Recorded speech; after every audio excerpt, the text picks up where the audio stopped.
Hi, this is Marsha. And this is Kelly. We are the Two Ewes of Two Ewes Fiber Adventures. Thanks for stopping by. You'll hear about knitting, spinning, dyeing, crocheting, and just about anything else we can think of as a way to play with string. We blog and post show notes at twoewesfiberadventures.com. And we invite you to join our Two Ewes Fiber Adventures group on Rambouillet. I'm 100 Projects. And I am Better in Motion. We're both on Instagram and Rambouillet, and we look forward to meeting you there. Enjoy the episode.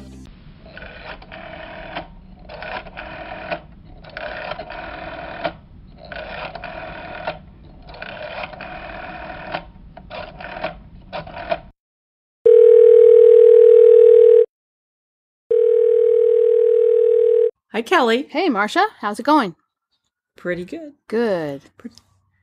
I'm back. Smoky here in Seattle. It's smoky here, too, today. We haven't had it the last few days. It's been there, but maybe you couldn't notice because it was foggy. Today the sun's out, but I can't see Mount Toro. I guess you're affected by the fires in California. Mm-hmm. And we're affected by the fires in eastern Washington and then also coming down from British Columbia. Right. Well, basically the whole West Coast is on fire. Yeah, that's true. And then my sister is in Hawaii, where it's now been downgraded to a Category 4, but they're working their way to a Category 4 hurricane. Mm-hmm. Oh my gosh, I feel very fortunate. I'm not even complaining about the smoke because of all the other disasters that are going on everywhere. Yeah, that's true. But this is, I mean, I don't ever remember this happening before other than last summer was the first time I remember having all the smoke from fires. Mm-hmm. And they've been announcing like people, you shouldn't be outside unless you have to be. Yeah, we had it last year.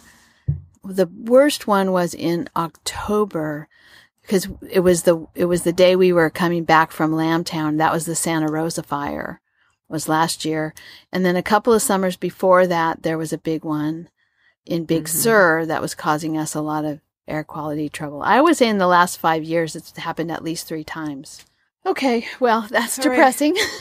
It's depressing. Okay, so on a positive note, now I'm going to change that because several people at the last episode that we recorded together, I talked about my son Ben going to Alaska. Mm-hmm. So an update. He made it to Anchorage in 6 days, and I think when we recorded before, he had not arrived yet. I think he was on his way.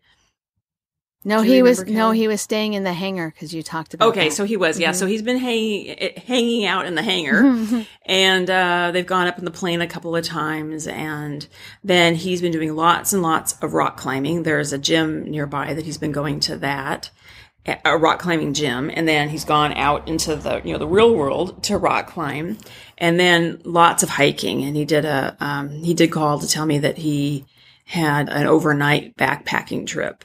And I just have to say that Alaska is spectacularly gorgeous. The pictures he's sending is so beautiful. Yeah, I've seen some of his videos on Instagram. So really, really very cool. Great adventure, and it just makes me want to go to Alaska and hike. Because it really is gorgeous. And, but he is planning now on coming back next week. He's going to head out. And I remember the last episode I had asked for how do you get him back on the ferry?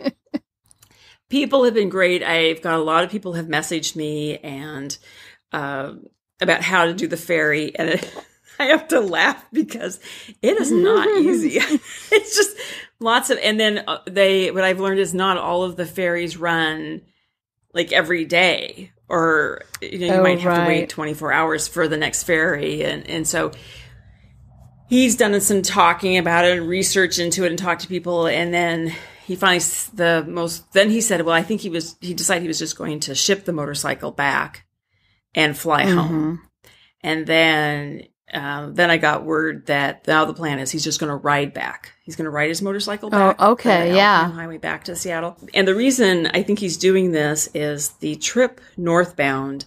He did it in 6 days, and the last day he was on the road 12 hours. So he was having 300, 400, 500 mile days. and did it pretty quickly. Just basically the whole time was just sitting on the motorcycle.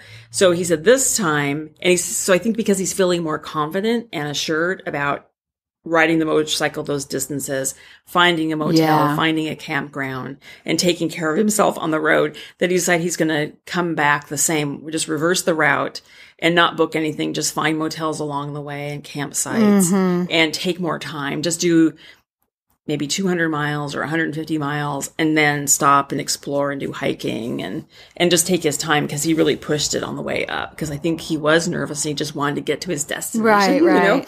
And now, having had this time on his own, he's feeling more confident. Oh, that's good. Think, so. That'll be really fun. He'll enjoy that. Yeah.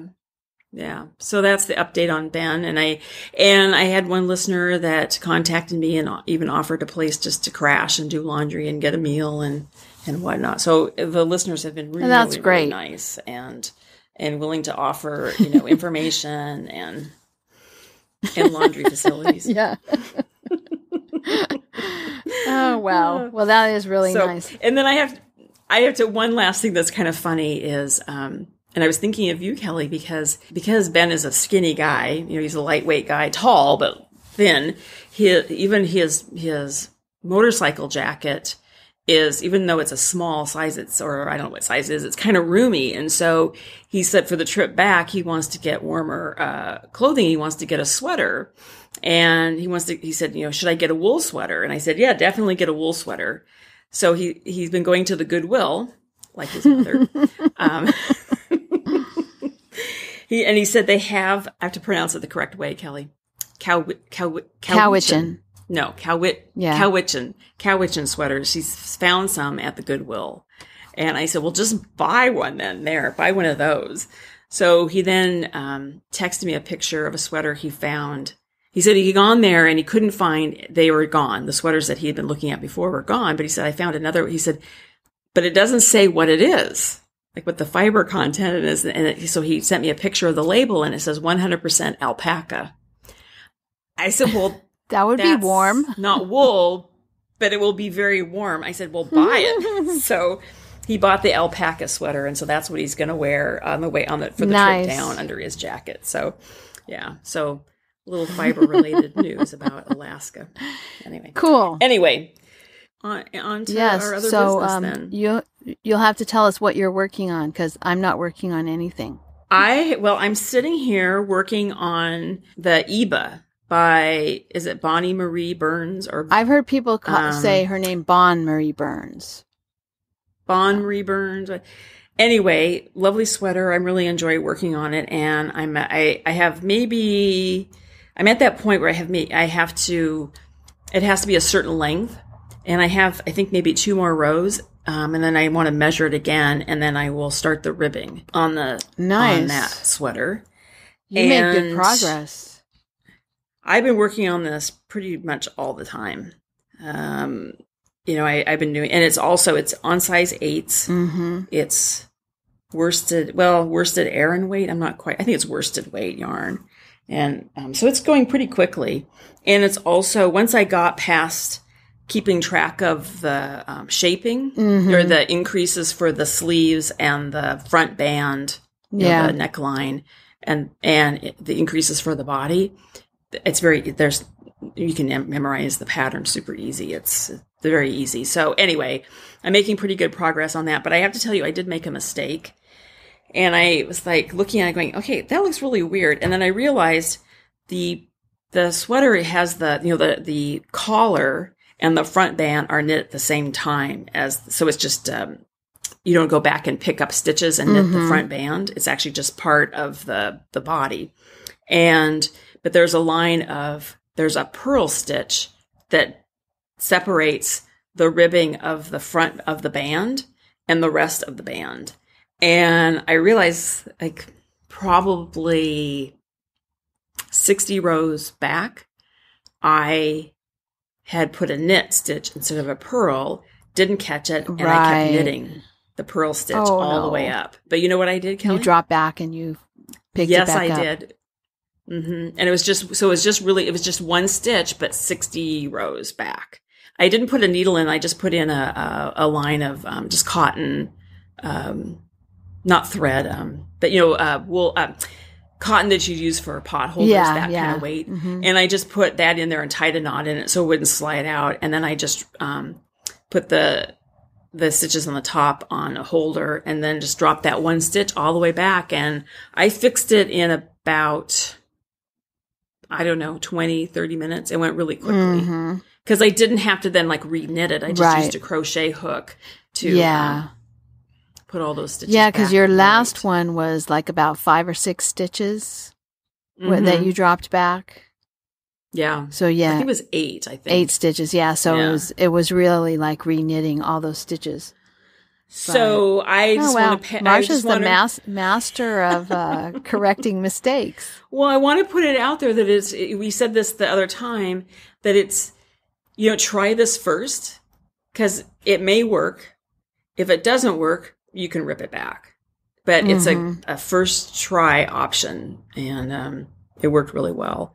So I just wanted to mention that. So I'm making really good progress on that. And then in between, I'm just working on the Elinya shawl I've been working on forever, since March, by Amba O'Brien.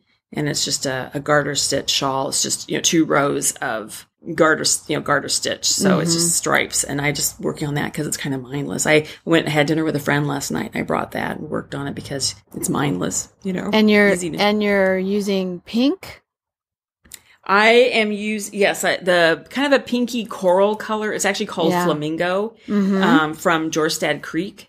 And then from Hazel Knits, I'm using kind of a gray brown color. And I don't remember that. I'm pulling out my little tag. Oh, I have it here. Sassafras.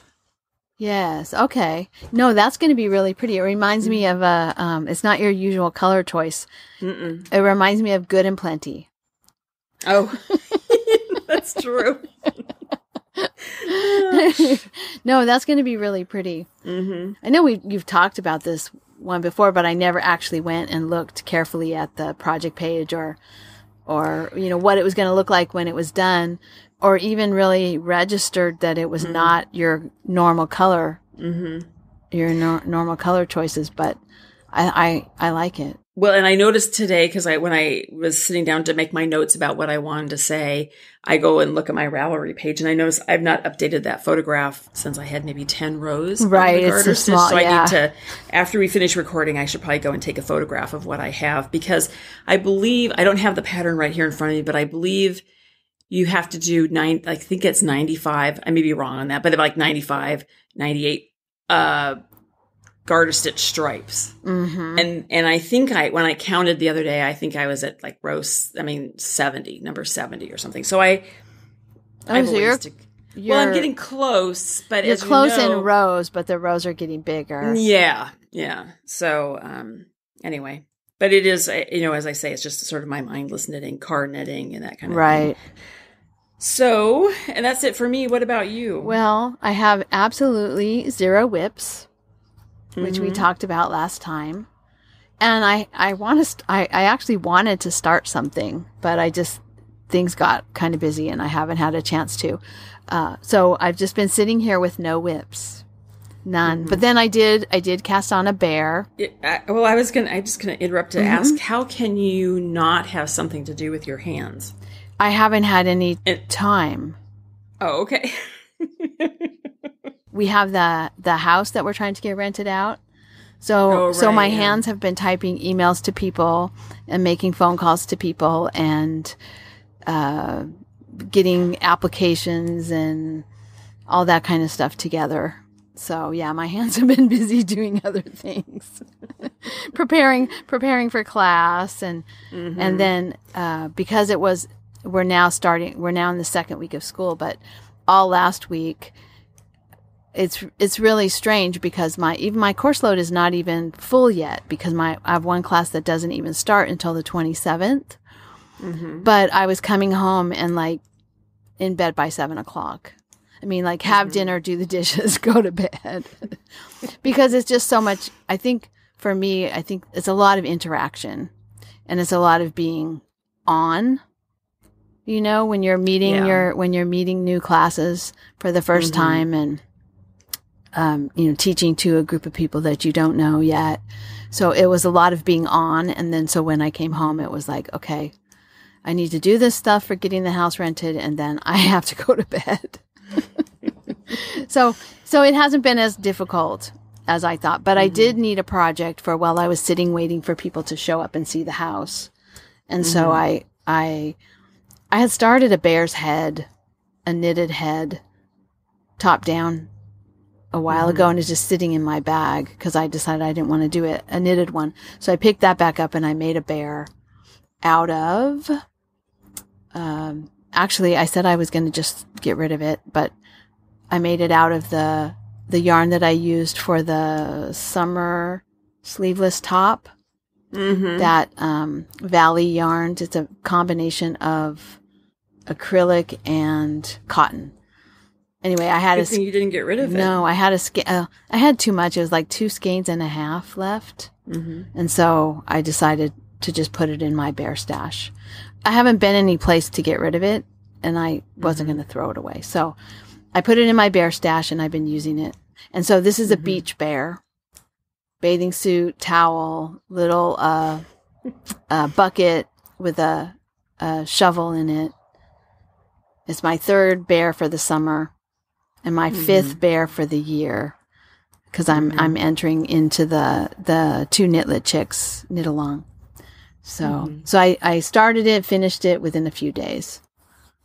Okay, because they're pretty fast. But I saw your picture on Instagram, and the bear's very cute. Oh, thanks. It was fun. Yeah. I prefer crocheting them, but it's kind of fun to change it up every once in a while and do something different. Why do you prefer crocheting over knitting them? It's faster. It's also less fiddly. To me, knitting them, so the head's not bad. You have to do magic loop, which I don't like that much. I'm not a big fan of magic loop. So, you're magic looping. But when you're doing the head and the body, it's not so bad because you have a lot of stitches. But then when you get to the end of the body, now you're doing legs. And so now the legs are on half as many stitches. So that's a tiny little circumference. And it's kind of a pain. And at the same time that you're doing one leg, the other leg is on waste yarn. And so that, or a holder. And so that's kind of in the way. And then what I did was I picked up stitches to do the arms. And then that's the same thing. You're picking up stitches to do the arms, and it's this tiny little circumference. So crochet is faster and less fiddly. Yeah. I think it's less fiddly. Yeah. So anyway, that's done. But I have some plans, some big plans, and I have been swatching. I already swatched for the sweater I want to make out of the coned cashmere yarn, and I've washed the swatch and everything, and I have 24 stitches per inch. I have my gauge already for that. But I was swatching yesterday for something called, and I don't know if you pronounce it filet crochet or fillet crochet, but it's a crochet technique that makes mesh, like little squares. And the word, I think it's a French word, so I would say filet, like like a filet steak. It's spelled that way. So it means, in French, I believe it means net. And so it was, it's kind of like making a net. And then what you do is some of the little squares are filled in and some of the little squares are open, and that makes a design. Okay. So if you think of a square grid of crochet stitches. Oh, okay. I'm looking. So while you're talking, I don't mean to interrupt, but I'm looking this up on my iPad. And it sort of reminds me, oh, you look at this. It reminds me of that. Yes, I've seen this before. I know what you're talking about. Yeah. Yes. And it kind of reminds me of that tablecloth I gave you. Yeah. One of the tablecloths is, I think, filet crochet. And then one of them is not crochet. It's like a netting technique. It actually is netting. It actually is filet, I think is what it's called. Not filet crochet, but just filet. Okay. Okay. So then you fill in the little squares in the mesh, at the same time that you're crocheting it, you're filling in the little squares in some and not in others. So what I'm going to be making is, do you know what Papel Picado is? No. So I have to look that up now too. So it's a Mexican tradition of paper, thin paper, like tissue paper. And so it has all these little holes. And it's kind of like I grew up, when I grew up, we made snowflakes in wintertime, cut little snowflakes, cut little holes. But instead it's a sheet. I'm interrupting it. I'm interrupting again because I keep interrupting, but I'm on my iPad looking it up, and they make like little banners out of them. Yes. Like they put them on. Okay, yes, I do know what this is. So they're like rectangular, and there are all these little cutout holes that make designs, and they're for Halloween, or Day of the Dead, which is right after Halloween, Dia de los Muertos. And they have all kinds of designs, skeletons and all sorts of things. So, and there are traditional designs that go into them. And, you can make them with all kinds of things, but there are traditional ones. So there's a pattern on Ravelry for making these. And so that's what I'm practicing for, is to be able to make this. And the reason I'm swatching is because I want to make sure that with the yarn I'm using, which is size 10 crochet thread, and the needle or hook size that I'm using, once I wash it, that it actually does look like the squares are filled in, and not just a little less open area of mesh. Because right now it just looks like a little less open area of mesh. And so I have to wash it and see what happens, if it fills in, or do I need a smaller crochet hook? Okay, well that's very cool. And the design is a skeleton head of the one I'm doing, but you can make up any design you want, because you just take a grid of graph paper and make a design by filling in squares. So I'm going to make the skeleton. I think I'll probably end up making more than one skeleton head, skull, and then I might try to see if I can make some of my own.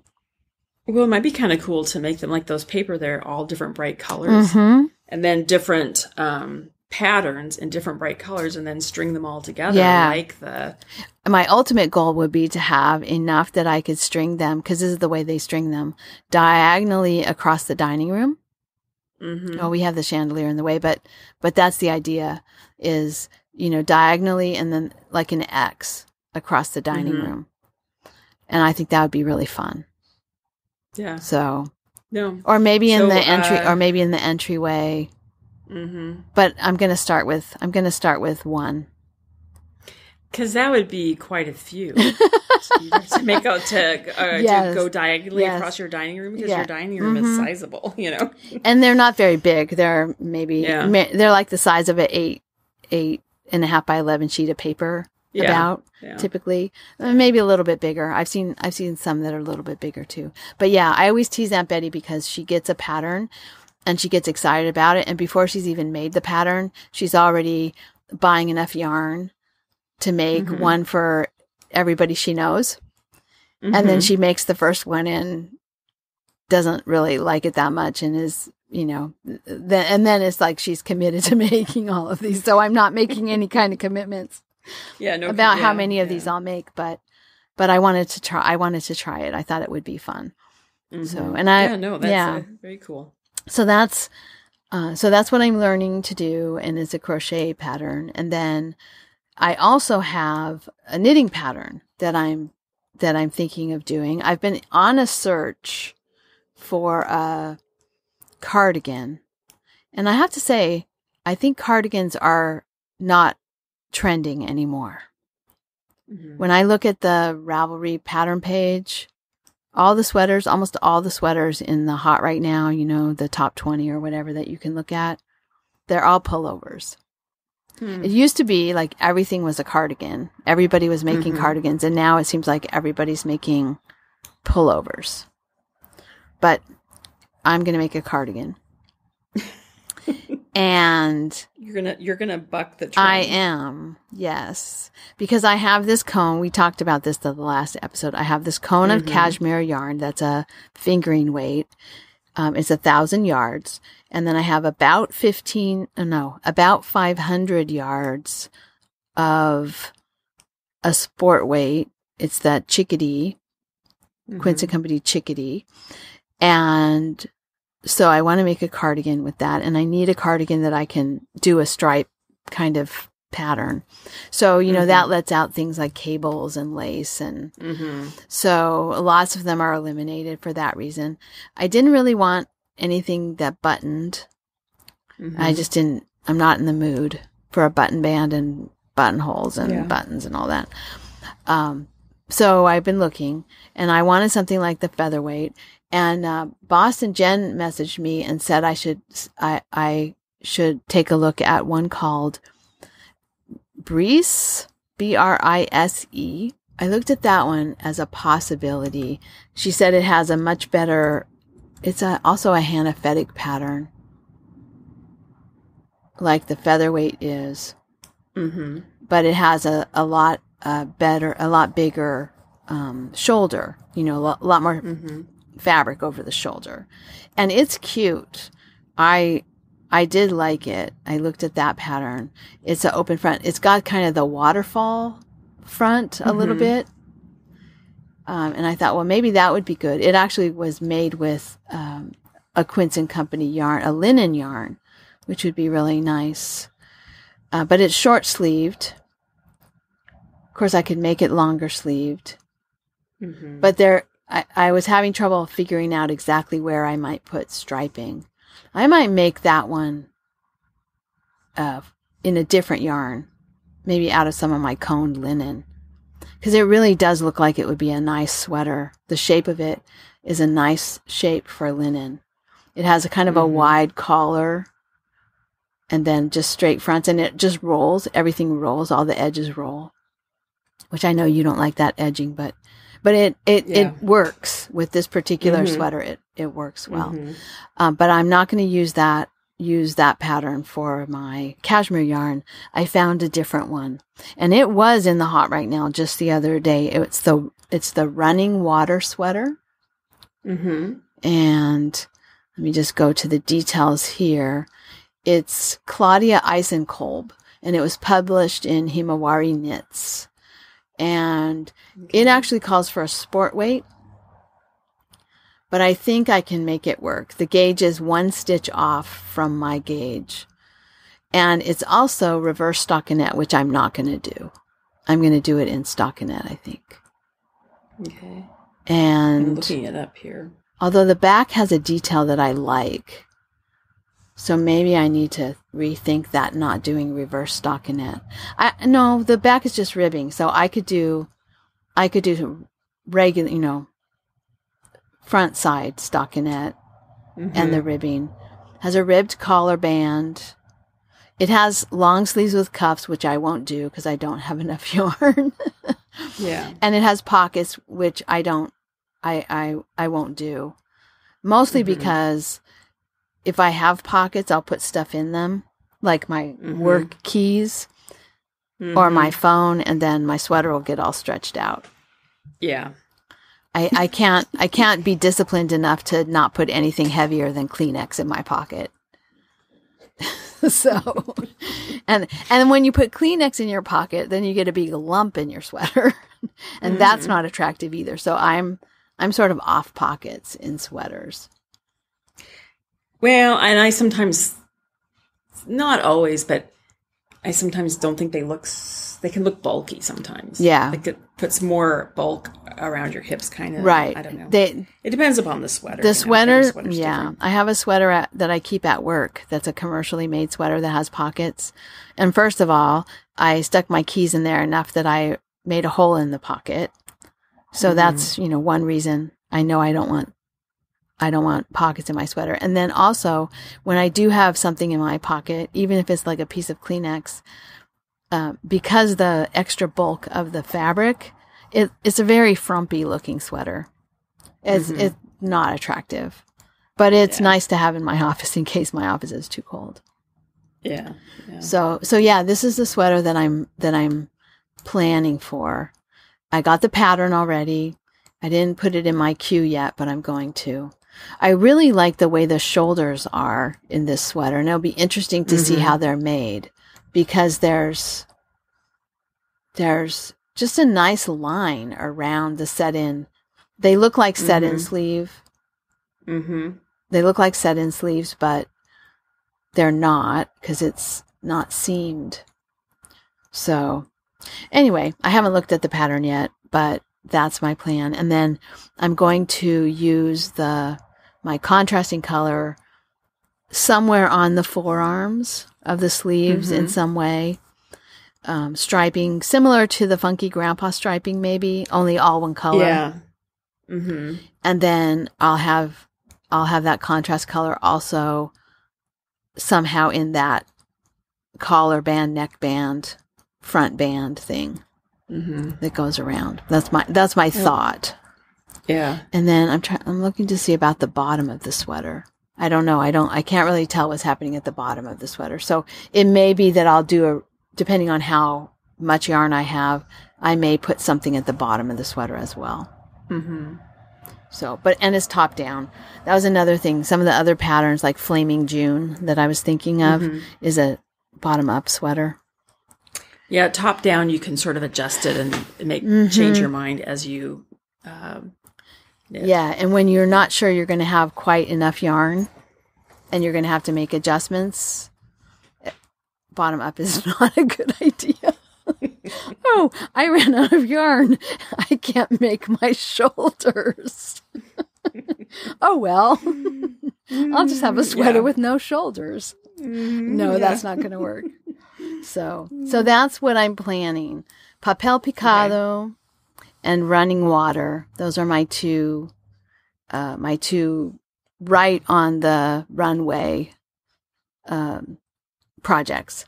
And then, of course, I also want to do some practicing with the crochet so I can do that Karoo vintage knit along. But I don't have yarn for that yet.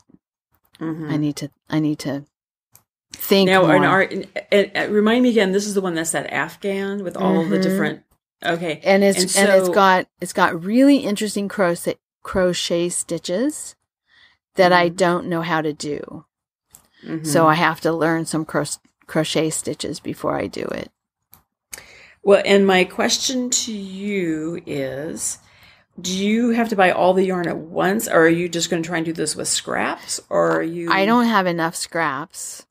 And the problem with scraps that I've discovered doing baby blankets with scraps is if you're going from the center out, if you want it to look like it harmonizes, you can't use up everything you have at the beginning. You have to still have some more of that for the end, right? You want the yarns distributed, at least a few of the yarns kind of distributed from the center all the way out. And as you know, with the shawl you're working on, the further out you get, the more yarn it takes. And so at that point, you're not talking about scraps anymore or leftovers. You're talking about whole skeins. So I need to buy some yarn. I don't necessarily need to buy it all at once, but I need to make some decisions about color.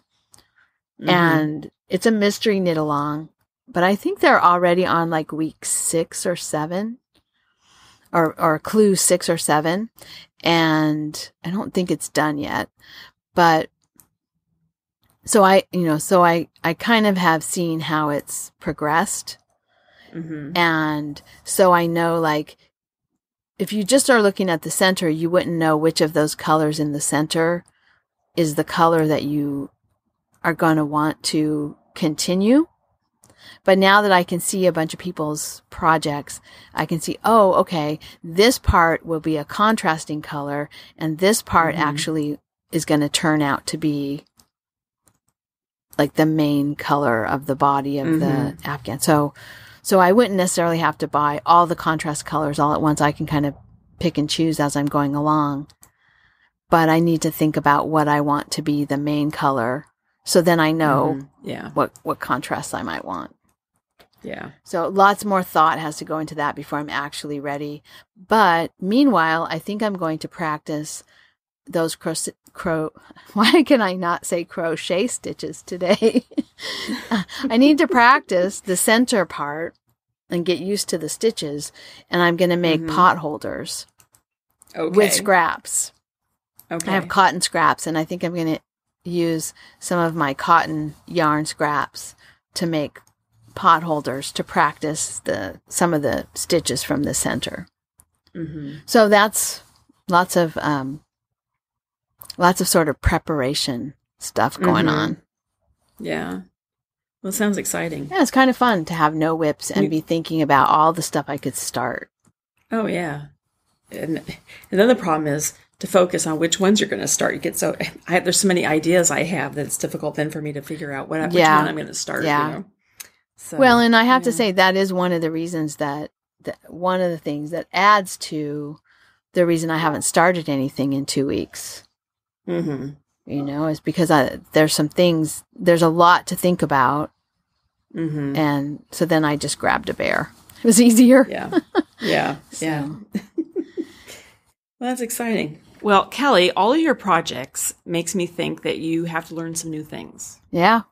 So this is a segue into our next knit along. Yes, it's perfect. Yes. So let's talk about it. All right. So, and also I'm back in school, right? It's fall and people are going back to school. So we're going to be having a school days knit along, crochet along.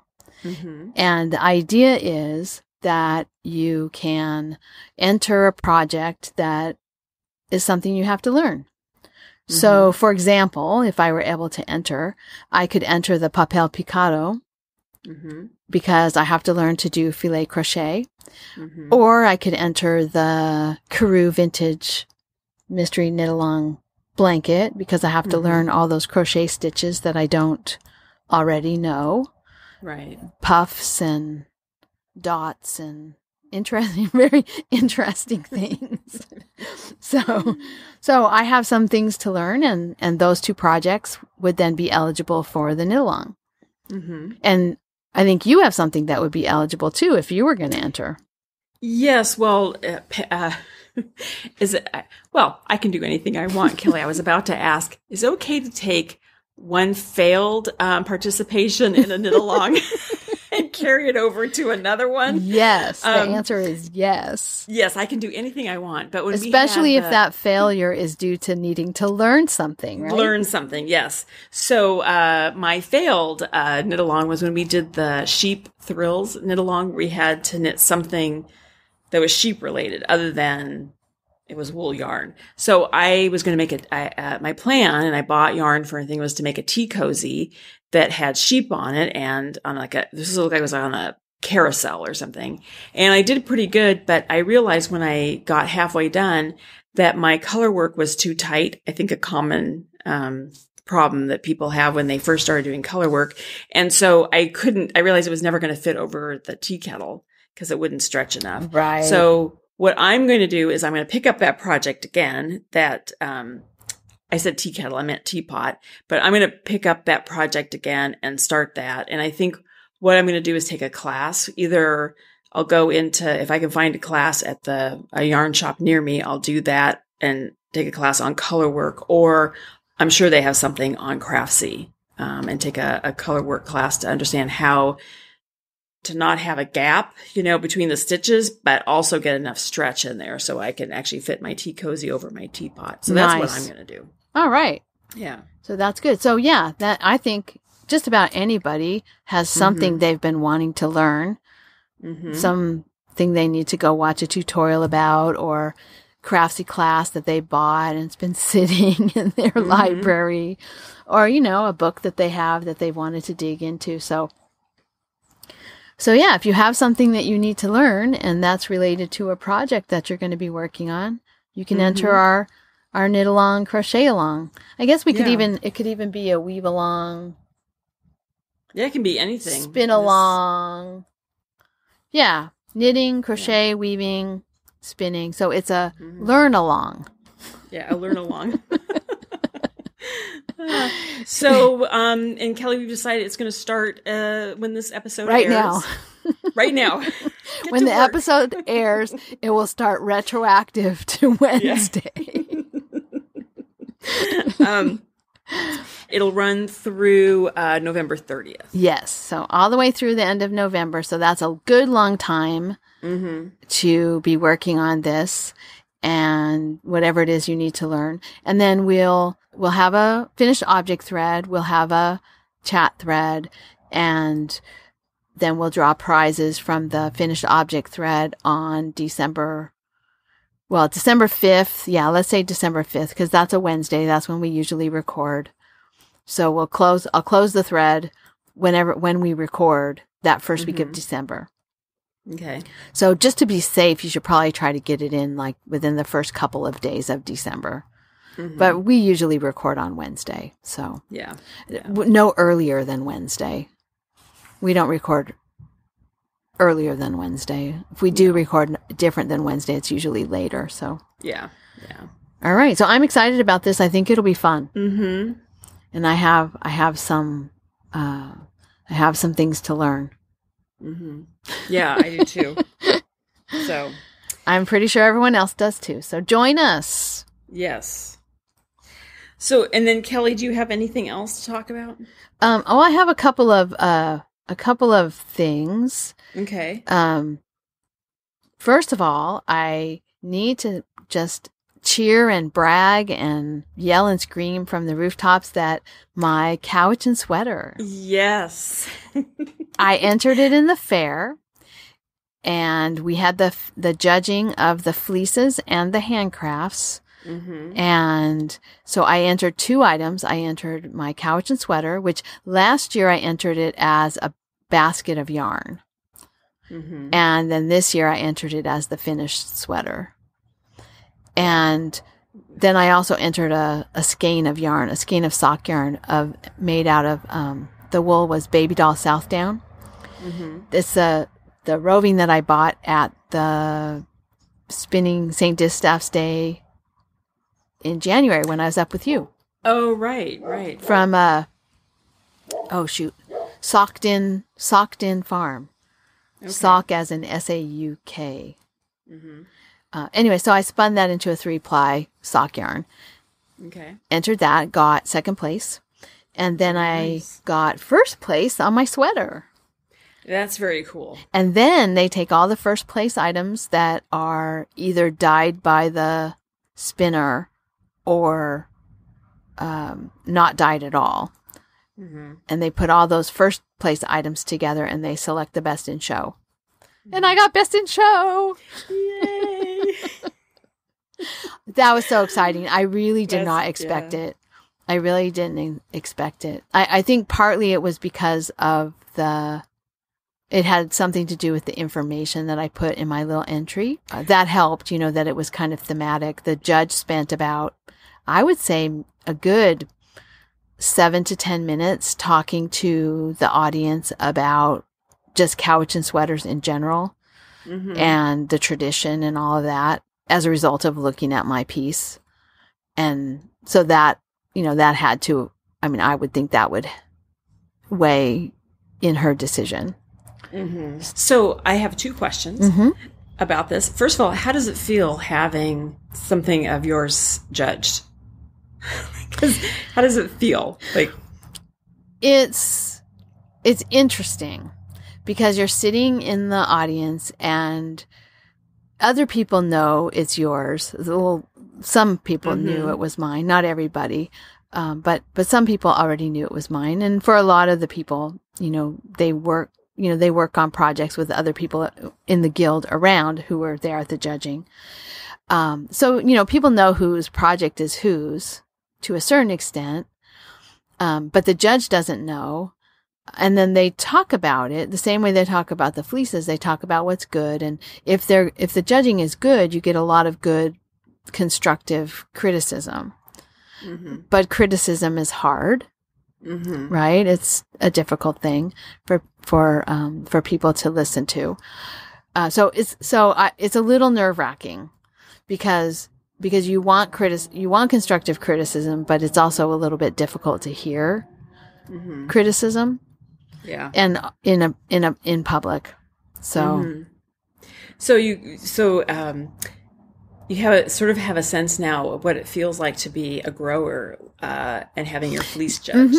You know, yeah, it's the same. It's exactly the same process where they're talking. The judge is talking about the qualities, and then the issues with the project, and ideally, you're not going to get feedback that just says, "Oh, this is fabulous," because that's not helpful.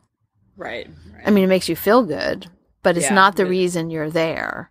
Right. So you want that feedback, but at the same time, it's a little, And I'm probably more experienced at getting that kind of feedback than a lot of people are, because I get evaluated by my students. I mean, not in a public space.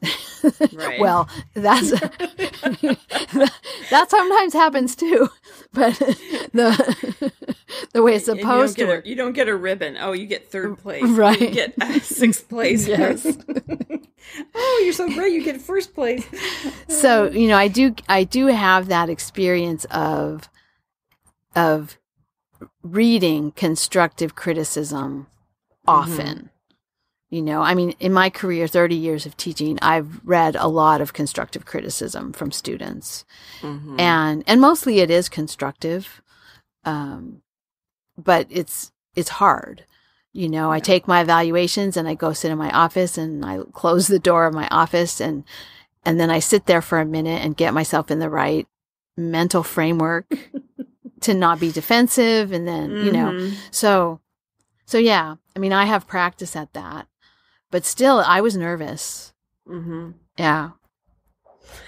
And then my other question, and this might actually be something that we could just talk about in another podcast, but about getting your project ready to show it.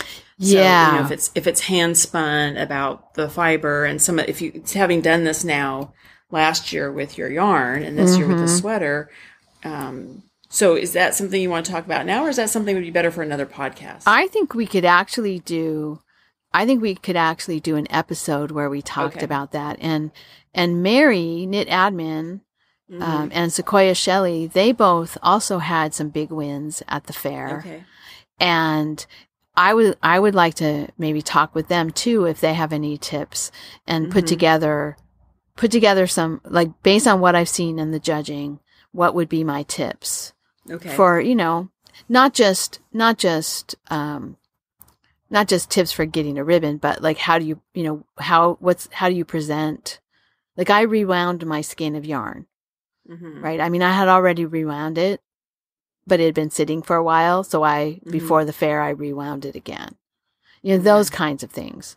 Well, yeah. And I would be interested in information you have, or Knit Admin, or, because I'm planning on spinning some yarn for the Black Sheep Gathering and entering that in next year. Yeah. Because I bought a fleece a couple years ago, and I thought it'd be really kind of fun to set that as a goal, is to spin a skein of that and enter it. So that's my informal goal. So I'd be interested in any tips and tech, to get a leg up. Yeah. So maybe the competition. Right. The exactly.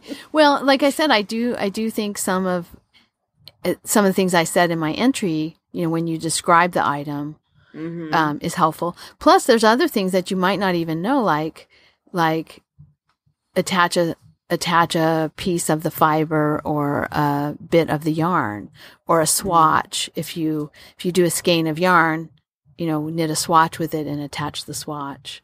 So there's definitely some things that you wouldn't necessarily know if you were first time entering, that, that it was even required, or that other people did it. So I'm thinking that we could do an episode maybe sometime in January, and then maybe even have a knit along. Okay. So let's stop talking about it, so we have some content for the next True. When we actually do talk about it. True. Yeah. Okay. And maybe, and I'm serious. Maybe we should have a long, just everybody who's getting ready for the fair all working together on their projects. Mm-hmm. I know there was the Unraveling podcast with Greg and Joey. They used to do that. I don't know if they'll still do it now because it's just Knitting Daddy, Greg, who is still, of the two of them, hosting that podcast. But I always thought that was a good idea. Maybe we could do something similar. Yeah. Kind of give each other moral support. That sounds good. But again, congratulations on the big win. Oh, well, thank you. Your sweater's beautiful, and a lot of work went into it, and it turned out great. And yeah, it's very cool to win. I have to say, I love it. And it looks so good. At the fair, they put it on the Ann's Web, the people who set up the room. And I was there one day helping to set up the fleeces, a couple of days. But I wasn't setting up the handcraft items, but they've got it on a dress form with a piece of fabric wrapped around underneath like a skirt and another little piece of fabric in the collar, like a, I don't know, like a ascot. Exactly. That's the word I'm looking for. And she just looks so official, not anything like me at the campsite. Yes, I say, did you air it out before you entered it? Yes, I did. So no campfire smoke on it? No campfire smoke on it when it was entered. Yes. That's another tip. So yeah. That was really fun, and I was really excited. Yeah, very cool. So. Okay. So anything else? Yes, I have some new yarn. Do you have something before I go on and talk more? Can you tell I'm like, just make sure. Are you done yet? When are you leaving? No, go ahead and finish. We'll go and talk about your yarn now. Okay. So I think it was the last episode where I talked about... I'm sorry, I'm still laughing. That's okay. Sally Fox's farm that was threatened by the wildfires, and that, if you wanted to help with some of the expenses that she had put out information, and I thought a good way to help would be for you to buy something from her shop or donate. So I went to her shop and I did buy something, and I bought, I'll tell you what I bought. I bought 2 pounds of wheat. I thought I was buying wheat flour. Oh, but you got just the wheat? Oh, so you have to grind it, huh? Well, I'm not sure if I'm going to grind it or if I'm going to use it as wheat berries. I think I might just use it as wheat berries. I have a recipe for a salad that takes wheat berries, and then I could make bread with wheat berries. I could sprout them and do sprouted wheat berry bread. And so I have some ideas, but yeah, I think I clicked in the wrong place. But anyway, it doesn't matter. I was interested in the wheat and wheat flour. And I might just go back on and order the flour too. But I also ordered yarn. I ordered a cone, Marsha. Ooh. A big cone. And I just wanted to mention about this cone. It's 10-2 cotton. It's really beautiful. It's called Sierra Sienna. It's a brown, kind of a reddish brown, clay brown, terracotta color. It's darker than the colors that I have, which also are running out. The colors that I have are from the late 90s, early 2000s. And I still have some left, but most of it I've used now. It's a 10-2 cotton, which means that in a pound, I'm not going to go through all the calculations of how I figured this out, but my 1 pound cone is about 4,200 yards. So you get quite a lot of yardage on a cone for $80. I thought that was a good deal. 4,200 yards is going to last me a long time. So that's especially with because you're going to use this for weaving, right? Yeah, this will be for weaving. I'm going to make more dishcloths. Dish towels, out of it. And I really like this weight. I weave with it it's 12 ends per inch is how I put it, because it's fairly fine. It's kind of more like a lace weight if you were comparing it to a knitting yarn. And I weave with it at 12 ends per inch, and then it shrinks up really nicely into a nice fabric. Those plaid those brown towels with the, there are different colors of brown stripes vertically, and then they have like a red band and a green band. And so those towels, I think you've seen them in my kitchen. Yeah. And I'm actually looking at your Instagram post about them right now. And they're just really soft and nice, and they wash up really well. I'm looking forward to making some more towels dish towels out of this cotton that I just bought. Organic cotton grown on her farm with cotton that she bred to be these colors. She has a big breeding program. So anyway, if you are interested in taking a look at it, I would really highly encourage it. Great yarn. So now are you done, Kelly? Yes. No, I don't have anything all that important. I just had a couple things I wanted, just a little housekeeping. The last episode I talked about sort of goals, kind of a check-in, and I said I was gonna get more information and tell everybody what it is. And you teased something. The tease. I had a big tease last night, so it's not all that exciting, but I've decided to go back to training with Enzo and make the goal of entering into an agility competition. Yay. So I don't know which competition. I thought I would have an announcement today so I could put it out there. So if I say it out loud and I put it out to the world, I have to do it, right? Mm-hmm. But I don't have a competition yet that I'm planning on being in. But I'm starting tonight at 6:00. He has his first agility, going back to the training where we were going before for agility. And as Kelly, you and I talked about, it's where he's been doing obedience and agility and rally is, it's an indoor space. It's like in an office park kind of, or a retail, a strip mall kind of. Yeah. So they have all the equipment, but they don't have the space between the equipment to actually, if you were going to do agility, when I've been looking at these competitions online. So I've been looking for some place near Seattle, and I found a couple places, but one's in Maple Valley, one's in, I believe, Auburn. And one of them I found that looked really nice, but on their Facebook page, it says that the place is up for sale. So I don't really want to start there. Yeah. So I think the issue I'm sort of finding is a place that has that much land, you have to be out quite a ways outside the city limits. You have to go outside your 5-mile radius. I have to go outside my 5-mile radius, significantly outside my 5-mile radius. So I'm in the process of looking for that, and I've also Ben had suggested I just look on Facebook, and I have found a couple groups. They're just clubs or just a group of people who've decided to get together to practice together. So I need to reach out to them too to find out where they're located, because I don't know. So anyway, that would be good. I'm working on that. Yeah. And then I have two other little things. One is I had dinner last night with a friend, and she gave me a quote that I thought was really, I liked it a lot. And it's from a book. People may know this book. I don't know it, but listeners may know it. It's by the author Kyoko Mori.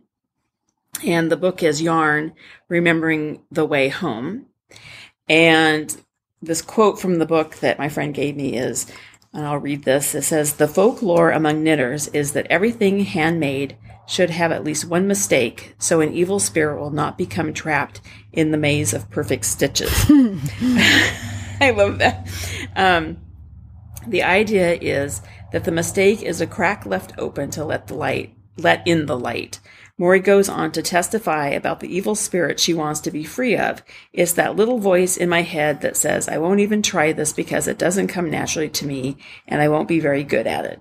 But this is why we make mistakes, so evil spirits will not be trapped in our beautiful knitting. That's, yeah. Well, I don't have evil spirits then, because I make plenty of mistakes. Yes, I don't have any in mine either. And then the other thing is just kind of funny. Now it'll be interesting to see how people react to this. Some people may think this is funny, and some people may not think this is funny. But my friend, another friend, she and her husband, it was their anniversary, and she asked if I would come over and babysit. And not that they're really babies anymore, but they're 9 and 11. But the 11-year-old said to me, I was sitting there knitting, and she said to me, whenever I see women knitting, I always think they must have lots of cats. So I have a couple thoughts. First of all, what's wrong with having lots of cats? That's my first thought. Who said that's bad, having lots of cats? And then, really. Is that a bad thing, having lots of cats? So maybe we need to dispel this myth that women who knit are odd. Well, odd. I mean, it sort of implies if you have lots of cats, you must be crazy. So, and odd and different. And so, come on, folks, let's snap out of it. We're fine. Yeah. So anyway, I just thought that was so funny that it was just said so innocently. And I don't have a cat. I know, really. Funny. You don't even have one. I don't even have one cat. Yeah. Well, anything else we need to talk about? Or? I don't think so. I think that's about all. It's all the things on my list. Okay. Well, we'll talk in a while. All right. Okay. Bye. Bye-bye. Thank you so much for listening. To subscribe to the podcast, visit twoewesfiberadventures.com. We have links for iTunes, Google Play Music, YouTube, and others. Join us on our adventures on Ravelry and Instagram. I am Better in Motion, and Kelly is 100 Projects. Until next time, we're the Two Ewes doing our part for World Fleece.